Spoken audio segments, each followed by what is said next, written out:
আসসালামু আলাইকুম গাইস। আচ্ছা, তোমাদের কোনো প্রিয় খাবার যদি বাড়িতে রান্না হয়, তোমরাও কি আমার মতো হ্যাংলা দাঁড়িয়ে থেকে মায়ের রেসিপিটা এভাবে দেখো? আজকের দুপুরের মেনু ছিল সর্ষে ইলিশ, তাও আবার আমার মায়ের হাতে।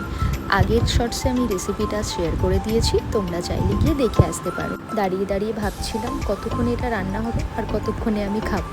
তো ব্যাস ফাইনালি রান্না কমপ্লিট হলো। আর আজকে আমাদের দুপুরের মেনুতে ছিল ইলিশ মাছ, দেশি মুরগির মাংসের ঝোল, শাক, এটা কী শাক আমি জানি না, পুঁই শাক দিয়ে কুমড়ো, আলুর তরকারি, আর লাস্ট পাতে ছিল আমার ফেভারিট আমের চাটনি।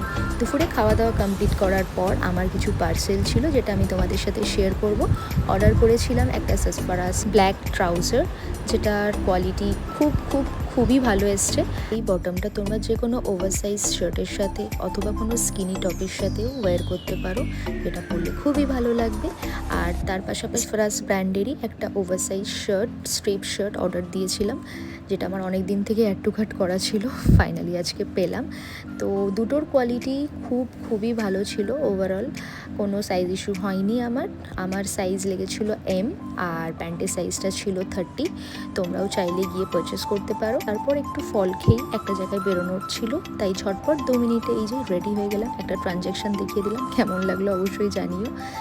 তারপর কাজ শেষ করে ওখান থেকে ফিরে এসে মা আর আব্বার জন্য কিছু খাবার কিনে বাড়ি এলাম। আর বাড়ি এসেই এই যে মোমো ক্রেভিং হচ্ছিলো, তাই মোমো খেয়ে নিলাম। এই ছিল আজকে আমার মিনি ব্লগ। অবশ্যই জানিও কেমন লাগলো। Don't forget to subscribe. By.